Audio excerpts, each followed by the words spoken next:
안녕하십니까. 신의균의 국방TV 시큐리티 뉴스입니다. 자, 오늘도 우크라이나 전황 알려드리겠습니다. 제 목소리가 좀 밝습니다. 우크라이나가 개전 이후에 어쩌면 최대 전과를 발표한 날이 아닌가라고 생각이 되는데요. 러시아 전투기 9대를 격파했습니다. 정말 놀라운데요. 제가 어제 오후 시큐리티에서 이 우크라이나 군이 미국의 에이테킴스 미사일을 지원받은 것으로 보이는 그 탄도미사일로 크림반도에 있는 공군기지를 타격을 했죠. 12번에 걸친 대규모 폭발이 일어났다고 하는데 그로 인한 사진, 영상, 그리고 전과 이런 것들이 공개됐고 이로 인해서 크림반도 주민들이 완전히 공포, 패닉에 휩싸여서 지금 케르치 대교를 통해서 러시아 쪽으로 완전히 엑소더스 하고 있는 상황 알려드리도록 하겠습니다. 자, 그리고 전선에서는 완전히 제공권을 장악한 우크라이나 공군이 마구마구 폭격을 퍼붓고 있는데 그 폭격을 퍼부은 그 폭격으로 인한 이 러시아 치상군의 기갑 장비들이 또 대거 파괴되는 이런 전과도 알려드리도록 하겠습니다. 자, 신의균의 국방TV 구독, 알림, 좋아요 눌러주십시오. 먼저 전과를 보겠는데요. 전일 대비 160명의 병력을 사살했습니다. 전차 15대, 장갑차 10대를 격파했습니다. 자, 그런데 이거 제가 방금 말씀드린 것처럼 우크라이나 전투기들이 출격해서 러시아의 근위공수 여단을 폭격을 해서 지금 나온 전과들이 대부분이라고 합니다. 차량은 7대, 트레일러 등 특수장비 2대, 야포는 7문 격파, 그리고 전투기 9대 격파. 근데 9대 격추가 아니고 격파입니다. 왜? 땅에 있는 거 부쉈으니까. 그리고 무인 항공기 9대 격추 등의 전과가 있는데요. 이런 전과를 바탕으로 어떤 전선 상황이 있는지 알아보도록 하겠습니다. 자, 이 폭격으로 인한 전차, 장갑차 파괴, 교전으로 인한 게 아니고 이런 것들이 이제 나오고 있을 정도로 이제는 이 전력의 이 무게 중심이 완전히 우크라이나로 넘어간 상황이 아닌가라고 생각이 됩니다. 자, 튀르키예가 MRAP, 지뢰방어 장갑차죠. 이 200대 중에서 초도분 한 50대 정도를 우크라이나에 인도했다라고 하는데 이거 튀르키예가 공짜로 주는 게 아니라 개전 전에 이미 도입 계약을 체결했던 거 그거 지금 이제 갖다 준다고 합니다. 그리고 튀르키예가 우크라이나의 바이락타르 TB2 무인기 만드는 그 공장 건설에 착수했다. 지금 러시아가 계속 공격하고 있는데 이때 만들어도 될는지 모르겠습니다. 또 젤렌스키 우크라이나 대통령이 이번 전쟁은 크림반도 해방으로 끝날 것이다 라고 선언했어요. 이걸 8월 8일 오후에 이 이야기를 했고 현지 시각입니다. 그리고는 이 이야기를 한 직후에 탄도미사일로 크림반도에 있는 공군기지를 초토화시켜버렸습니다. 그리고 이제 그런 한 발표들을 현지 시각 8월 9일 날 발표를 했습니다. 그걸 제가 지금 여러분들께 알려드리는 거고요. 자, 그래서 돈바스 지역이라고 할 수 있는 이 도네츠크, 루한스크 이 지역에 대한 반군 소탕뿐만 아니라 크림반도 2014년도에 빼앗겼던 크림반도까지 다시 탈환할 것이다. 그게 이 전쟁의 끝이다 라고 이야기를 합니다. 그런데 러시아는 크림반도를 건드리면 가만두지 않겠다 라고 이야기를 하죠. 어떻게 전쟁의 불똥이 다시 튀어갈지 지켜보도록 하겠습니다. 정전 이야기가 지금 계속 나오고 있습니다. 그러다 보니까 우크라이나 대통령실에서 우크라이나전은 한국과 같은 그런 정전은 불가하다. 안 된다. 우리는 끝까지 간다. 크림반도 전부 다 회복한다. 한국으로 치면 우린 다 통일한다. 이제 이거죠. 그리고 미국 전쟁연구소 ISW는 러시아가 방공망이 뚫린 것을 창피하게 생각해서 크림반도 공군기지 피격당한 것을 부인하고 있다. 지금 러시아가 제가 좀 이따가 자세히 알려드리겠지만 우리는 피격당한 적 없다. 폭발이 그만큼 지금 일어나는데 피격당한 적 없다라고 지금 주장하고 있어요. 왜냐? 여기에 지금 S400, S300, 또 부크, 토르, 뭐 이런 완전히 그냥 뭐 최신 다단계 방공 시스템 다 들어가 있는데 왜냐? 공군기지가 있고 흑해함대, 해군 총기지가 있고 하다 보니까 여기에 그냥 방공 시스템이 쫙 깔려 있죠. 그런데도 지금 이런 탄도미사일, 전술 탄도미사일에 박살이 났으니까 도대체 S400, S300 그렇게 좋다더니 이게 뭐냐? 라고 할 수 있는 것이죠. 워싱턴 소식통들은 크림의 공군기지에 대량의 탄도탄이 공격했다라고 추정을 하고 있고요. 크림반도가 엑소더스 확산이 되고 있습니다. 주민들이 대거 피난길에 올랐는데 이런 것들 뭉쳐서 제가 좀 이따가 자세히 설명해 드리겠습니다. 러시아가 대리 발사한 이란 정찰 위성이 궤도에 진입했고 정찰을 시작했다. 그런데 지금 이란은 부인하고 있어요. 우크라이나 여성들이 누드 사진으로 70만 달러의 전쟁 기금을 모금했다고 합니다.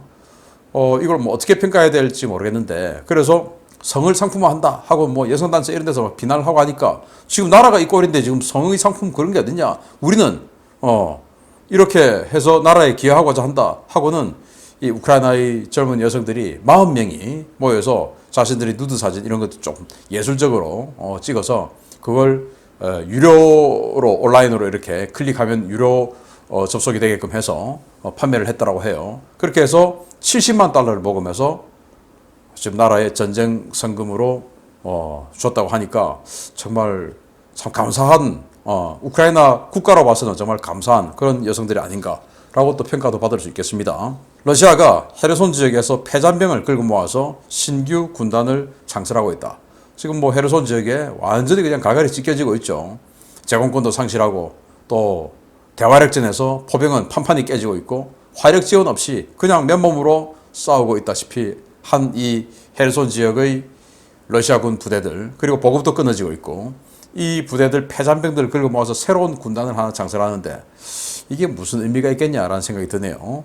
자, 러시아가 도네츠크 방면에서 역시 기갑 장비나 이런 거 없이 인력으로만 우라 돌격을 하고 있는데 여전히 실패하고 있다라는 이 전선 상황이 올라오고 있습니다. 자, 이런 전선 상황 바탕으로 주요 소식 알아봅니다. 첫 번째입니다. 하이마스와 함이 우크라이나 남부 전선에서 맹위를 떨치면서 이제 전선의 러시아군 방공 시스템은 완전히 무력화되었습니다. 방공망이 사라진 러시아군 머리 위를 우크라이나 공군이 문자 그대로 유린하고 있습니다. 우크라이나 공군이 현지 시각 8월 8일 하루에만 남부 전선에서 7개소의 러시아군 목표를 공개했으며 이로 인해 러시아군 지휘소 여러 개와 탄약고 등이 파괴됐다고 우크라이나 공군이 현지 시각 8월 9일 밝혔습니다. 우크라이나 공군은 전선 상황은 여전히 팽팽하고 어려운 상황이지만 전장은 우크라이나군의 통제하에 있다라며 적은 점령한 전선을 따라 적대 행위를 계속하고 있고 우리는 그들을 공격하고 있다라고 밝혔습니다. 우크라이나는 헤르손 전선의 적 집결지, 탄약고, 물자 직접소 5개소와 헤르손에서 남쪽으로 40km 떨어진 2개의 지휘소를 타격했으며 이 과정에서 적의 제217 근위 공수연대 예하의 대대전술단 지휘소 2개소와 전방 관측소가 파괴되었다라고 전했습니다. 주목할 만한 것은 우크라이나 공군의 공세 규모입니다. 현재 우크라이나 공군은 통상 4대에서 5대를 한 개 편대로 묶어 공습 임무를 수행하는데요. 어제 하루에만 7개소의 표적을 파괴했다면 28대에서 35대의 항공기가 출격 임무를 수행했다는 뜻이 되기 때문입니다. 우크라이나 공군의 현재 전력은 미그 29 70여 대, 수호이 27 30여 대, 수호이 24와 수호이 25가 각각 12대와 17대 정도로 130여 대 정도인데요. 이 가운데 부품 부족이 심각한 수호이 27이 거의 운용되지 않고 있다는 점을 고려하면 하루 동안 우크라이나 공군 전체 전투기 전력의 3분의 1이 헤르손주 단일 전선에 투입된 것입니다. 특히 우크라이나 공군은 전장은 우크라이나군이 통제하고 있다라며 남부 전선의 주도권이 우크라이나군에게 완전히 넘어갔음을 시사했는데요. 서방 세계의 지속적인 지원으로 점점 전력이 더 강화되고 있는 우크라이나 공군이 더욱더 공세적으로 바뀌면서 러시아군의 전황은 점점 더 어려워질 것으로 보입니다. 자, 여기 동영상 캡처 사진인데요. 우크라이나 공군의 수호이 24 공격기가 이렇게 어딘가로 출격해서 날아가고 있는 모습입니다. 이 우크라이나 자체 제작한 이 공대지 미사일도 장착이 되어 있네요. 보조 연료 탱크 장착되어 있고. 자, 이런 상황. 그래서 함 미사일로 이 헤르손 지역에 있는 러시아군 S-300들을 다 파괴해버렸고, 또 하이마스로 파괴하고, 이렇게 해서 이제 방공 무기 없어요. 그러니까 이제 전투기들이 막 들어가서 폭격을 하는데 어제 하루에만 7소티를 띄웠는데 7개 소를 폭격했는데 그 한 스트라이크 패키지마다 한 5대 정도가 들어가거든요. 그러니까 최대 35대의 전투기가 떠서 때렸다. 그 중에서 이제 217 근위 공수 연대 병력들을 집중적으로 타격했는데 그러다 보니까 아까 전차, 장갑차 이런 것들이 거기에서 나왔다. 이런 겁니다. 파괴한 것들이. 이제 이거 보시면 수호이 27 전투기예요. 수호이 27 전투기 칵핏이 이렇게 닫히는 모양새고, 그리고 옆에 아처, 단거리 열추적 미사일들 잔뜩 있죠. 그리고 여기 지금, 역시 그 아처 미사일이 지금 매달려 있네요. 장착을 했습니다. 자, 이렇게 해서 이 수호 27 전투기는 스트라이크 패키지의 호위 임무를 띠죠. 전투기니까. 그리고 이제 수호 24, 수호 25, 이런 것들이 이제 타격 임무를 띠고 수호 27의 엄호를 받으면서 날아가서 공격하고 돌아오는 것이죠. 자, 이렇게 지속적으로 이제는 공군까지 가세해서 러시아군을 때리니 러시아군이 이제 큰일 났네요.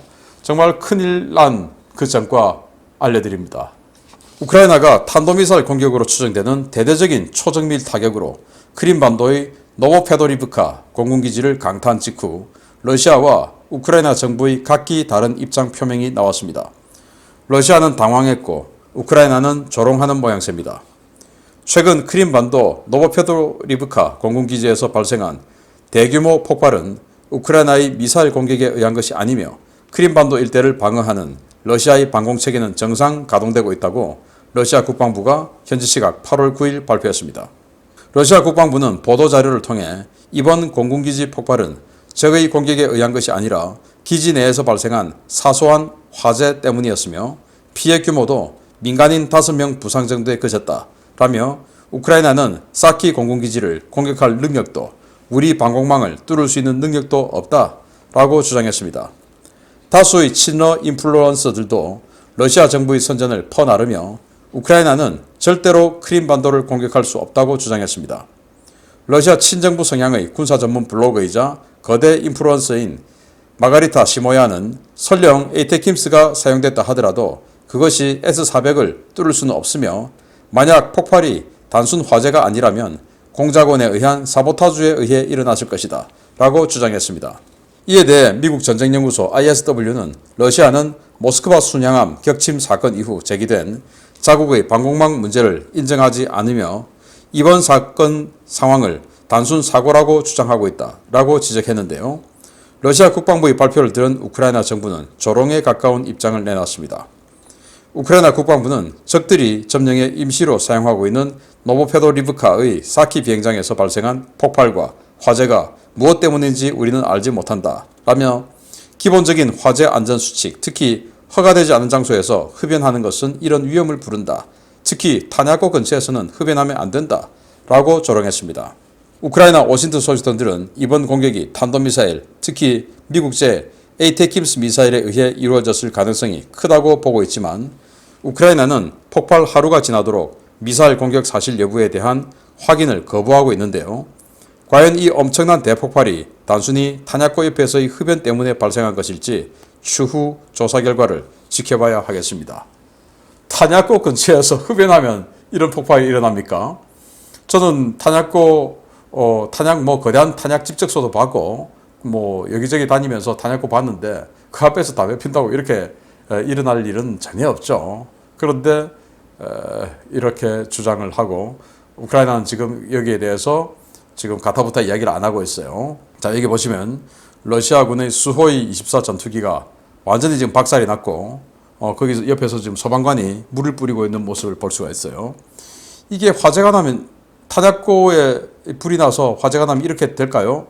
아니죠. 지금 여기는 뭔가에 이쪽으로 두들겨 맞아서 이쪽이 지금 완전히 내려앉은 거 아니겠습니까? 그런 모습을 볼 수가 있습니다. 자, 이런 식으로 이 활주로 또는 주기장 옆에 이렇게 주기해 있던 이 전투기들이 9대가 이번 공격으로 격파돼 버렸습니다. 개전 첫날 우크라이나 공군기 미그-25 전투기 5대가 러시아의 선제 공격에 의해서 이 주기장에 주기해 있다가 파괴가 되어 버렸죠. 정말 너무나 뼈아픈 사건이었는데 완전히 그 보복을 했습니다. 그것도 2배로 했습니다. 9대가 박살이 났는데 그 주기장만 박살이 난 게 아니고 완전히 그냥 공군기지 전체를 초토화시켜 버렸습니다. 지금 여기 경납고들이죠. 경납고가 천장부터 지금 박살이 난 이런 상황도 볼 수가 있고요. 이건 지금 화재로 박살난 게 아니죠.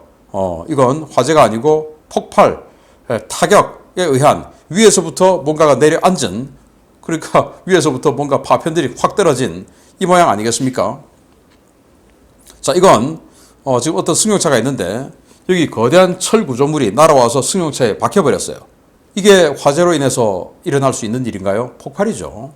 그래서 이런 어마어마한 구조물이 날아다닐 정도로 굉장히 큰 폭발이 있었고요. 자, 이건 뭐 어딘지 모르겠습니다. 바닥이 다 패였어요. 그리고 이 건물들은 이제 기둥만 남겨놓고 다 사라져 버렸어요. 엄청난 폭발이 있었던 것 같습니다. 자, 이런 정도의 굉장히 큰 폭발, 여기저기 발생한 이런 사건이 담배 피워서 이렇게 될 수 있을까요? 여기는 탄약고와 크게 멀지 않은 탄약고 북쪽 건너편에 있는, 그러니까 기지 밖에 있는 마을이에요. 마을에 있는 아파트인데 탄약고에서 폭발이 일어나서 그 폭발 압력, 폭압에 의해서 이렇게 유리창 뭐 이런 것들이 다 날아가 버렸습니다. 얼마나 폭발 압력이 셌으면 이런 식으로 그냥 인근 마을에 있는, 기지 밖 마을에 있는 아파트들의 유리창 같은 것들이 다 박살이 나버렸어요. 이 정도로 정말 어마어마한 피해가 발생을 했고, 그리고 여기 보시면 관제탑 보이죠? 이 앞에, 그러니까 기지 사령부 앞의 전경이 주차장인 것 같은데 완전히 지금 박살이 났습니다. 여기 보시면 제가 어제 시큐리티 뉴스를 통해서 관통탄으로 공격한 것 같다. 그거 이제 탄약고는 관통탄으로 공격한 것 같고, 나머지는 주기장이나 뭐 활주로나 이런 데는 이 에어버스트, 즉 이 자탄 방식의 탄으로 공격을 한 것 같아요. 완전히 지금 자탄의 모양새가, 여기 구멍이 여기 보시면 숭숭 지금 뚫려 있습니다. 이런 거 지금 자탄이 쏟아져 내린 것들이죠. 그렇게 해서 완전히 자탄으로 인근 주차장까지 싸그리 파괴를 시켜버렸는데, 이런 어마어마한 상황에 5명의 민간인 피해만 있었다라고 주장하는 러시아 군 당국의 발표는 누가 믿겠습니까? 아무도 안 믿죠.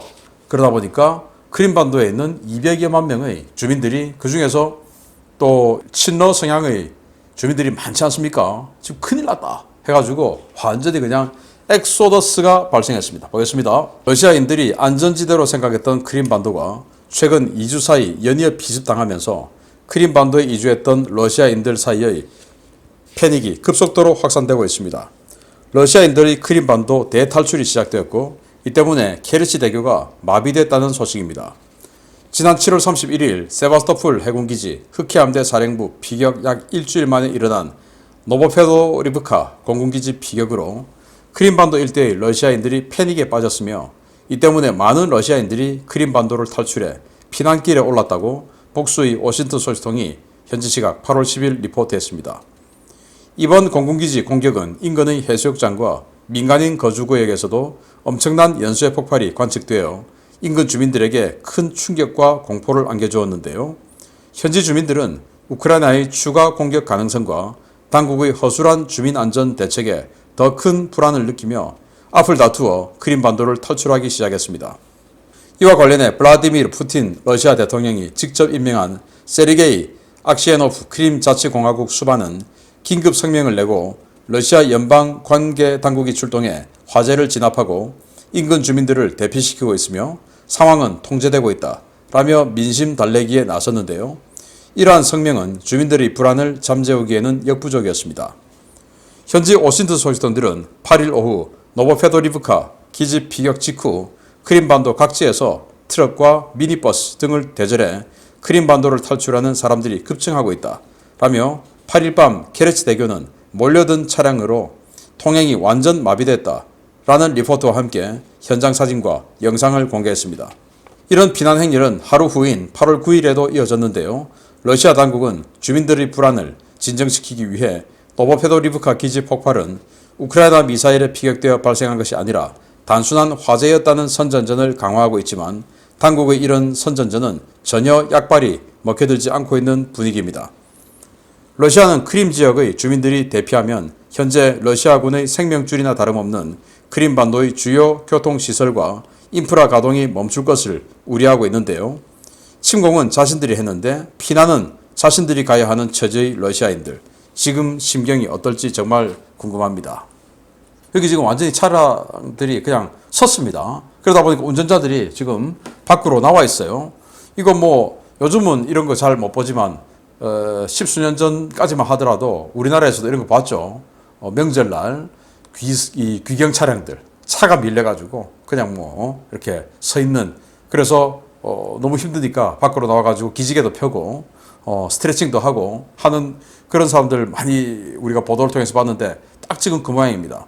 지금 이제 케레치 대교를 통해서 러시아 본토로 연결되는 케레치 대교, 그걸 건너가서 러시아 본토로 피난을 가는 크림반도 주민들이에요. 완전히 그냥 잼 돼버렸습니다. 이게 노보페도 리브카 사키 공군기지가 피격당한, 오후에 피격당했고 그날 밤 사진입니다. 그리고 그 다음날 아침 되었어요. 역시 이 케르치 대교 쪽으로 가는 이 차량들은 끝도 없이 지금 밀려 들어오고 있습니다. 밤새도록 그 정체를 겪었고, 반대로 케르치 대교를 통해서 크림반도로 들어가는 차량들은 한산합니다. 뭐 한 대밖에 없네요. 이런 식으로 그 다음날 아침이 됐는데도 이렇게 계속 차량들은 밀려 들어오고 있고, 또 그 다음날 오후입니다.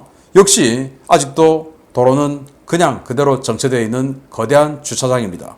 살기 위해서 지금 이 러시아가 공격을 해서 뭐 우리는 이러고 있었겠죠. 그런데 돈바스 지역, 마리우폴 이 지역은 완전히 그냥 초토화됐지 않습니까?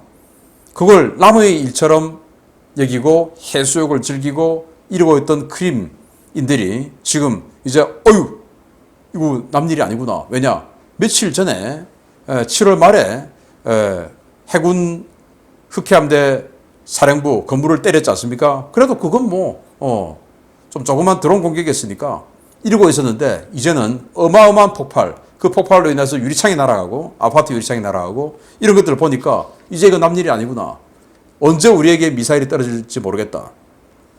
이런 불안감에 지금 살기 위해서 엑소더스, 대탈출을 하고 있는 크림인들을 볼 수가 있는데, 러시아 갔다가 다시 크림반도가 우크라이나로 다시 해방되면 다시 우크라이나로 돌아오는 것은 어떨까라는 생각을 해보고, 이 정도로 지금 이 한 번의 공격이 엄청난 충격파를 주고 있는데 이 한 번의 공격으로 끝날 것이냐. 저는 흑해함대 사령부가 있는 세바토폴 공격할 것이다 라고 생각이 되네요. 왜? 거기까지 에이테킴스의 사거리가 되니까요. 앞으로 굉장히 센세이셔널한 전과를 여러분들께 지속적으로 알려드릴 수 있게 될 것 같습니다. 정말 서방제 무기들 위력 대단합니다. 마치겠습니다. 감사합니다.